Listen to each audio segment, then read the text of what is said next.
सद्गुरु बहुत से लोगों के लिए बहुत अलग अलग तरह के मायने रखते हैं। गुरु, दिव्यदर्शी, योगी, मित्र, बहुत से जाने अनजाने विषयों के सलाहकार, कवि, आर्किटेक्ट, न जाने कितने चेहरे और कितने ही आयाम, परंतु वे एक पिता और पति भी हैं। आध्यात्मिक जागरण अनुभव के 2 वर्ष बाद उनकी भेंट अपनी पत्नी विजय कुमारी से हुई, जिसे स्नेह से विज्जी कहकर बुलाया जाता है। उनकी पहली भेंट मैसूर में एक लंच के दौरान हुई, जहां वे एक अतिथि के रूप में गए थे। इसके बाद उनके जीवन कुछ समय के लिए बहुत ही हार्दिक पत्रों का आदान प्रदान हुआ। सन 1984 की महाशिवरात्रि के शुभ अवसर पर वे विवाह के बंधन में बंध गए। सद्गुरु की योग कक्षाओं की दिनचर्या जोरों पर थी और वे कार्यक्रमों के आयोजन के लिए पूरे दक्षिण भारत के दौरे पर रहते। विज्जी एक बैंक में काम करती थी। वे भी अक्सर कार्यक्रमों में अपना योगदान देने के लिए उनकी मोटरसाइकिल पर उनके साथ आ जाती थी। 1990 में सद्गुरु और विज्जी के घर पर एक प्यारी सी बिटिया राधे का जन्म हुआ। सद्गुरु बताते हैं, विज्जी माँ बनना चाहती थी। उसे लगता था कि मातृत्व का अनुभव किसी भी स्त्री के जीवन का सबसे अहम अनुभव होता है। दरअसल जब मैं करीब 19 साल का था, तब मेरे मन में शादी करने या परिवार बसाने का कोई ख्याल तक नहीं था। उन्हीं दिनों मैं ऋषि वैली स्कूल गया। यह उन्हीं स्कूलों में से था जिसकी स्थापना जे कृष्णमूर्ति के हाथों से हुई थी।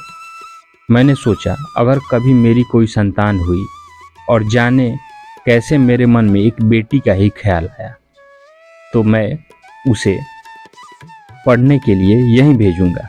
फिर राधे के जन्म के करीब 5 वर्ष पूर्व मैं और विज्जी कला क्षेत्र गए। जब हमने उसे देखा तो कहा, अगर हमारे घर बिटिया का जन्म हुआ तो उसे यहाँ जरूर भेजेंगे। उसके बाद मैंने इस बारे में कभी गौर ही नहीं किया और फिर मेरी बेटी 8 साल तक ऋषि वैली स्कूल में रही और फिर उसने 4 साल कला क्षेत्र में बिताए। अब वह एक नर्तकी बन गई है।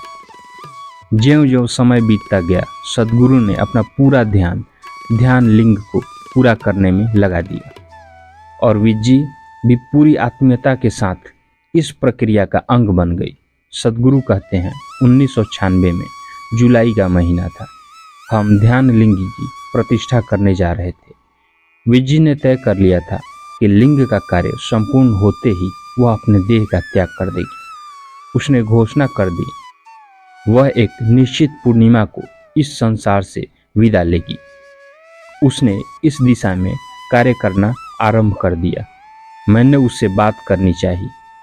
अभी उसकी जरूरत नहीं, कुछ समय और प्रतीक्षा कर लो। परंतु उसने कहा, इस समय मेरा जीवन संपूर्ण है। बाहर और भीतर कोई अभाव या कमी नहीं है। मेरे लिए यही उचित समय है।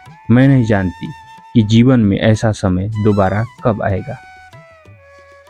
कुछ कारणों से हम लिंग की प्राण प्रतिष्ठा का काम उस समय पूरा नहीं कर सके, तो उस पूर्णिमा को वह कुछ लोगों के साथ ध्यान की अवस्था में बैठी।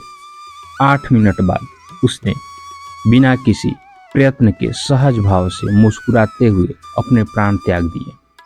उसका स्वास्थ्य उत्तम था और उस समय वह केवल 33 साल की थी। शरीर को बिना कोई हानि पहुंचाए इस तरह संसार से जाना आसान नहीं होता।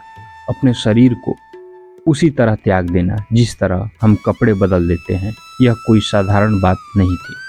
जब कोई व्यक्ति जीवन में ऐसे बिंदु पर आ जाता है जहां आकर उसे लगता है कि उससे जो भी चाहिए था वह पूरा हो गया है और जीवन में देखने के लिए कुछ नहीं रहा, तो वह अपनी मर्जी से शरीर का त्याग कर देता है।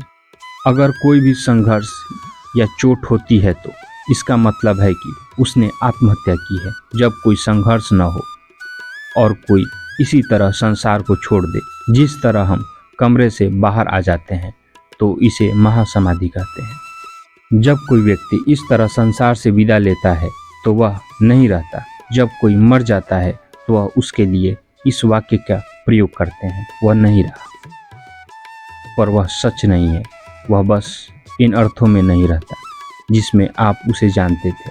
पर जब कोई व्यक्ति पूरी सजगता के साथ अपनी देह का त्याग करता है और अपने शरीर को बिना किसी हानि या कष्ट के छोड़ता है तो वह व्यक्ति सही मायने में नहीं रहता। उस व्यक्ति का अस्तित्व ही अब नहीं रहा, वह तो कहीं विलीन हो गया, खेल खत्म हो गया, पूरी तरह से हमेशा के लिए समाप्त हो गया।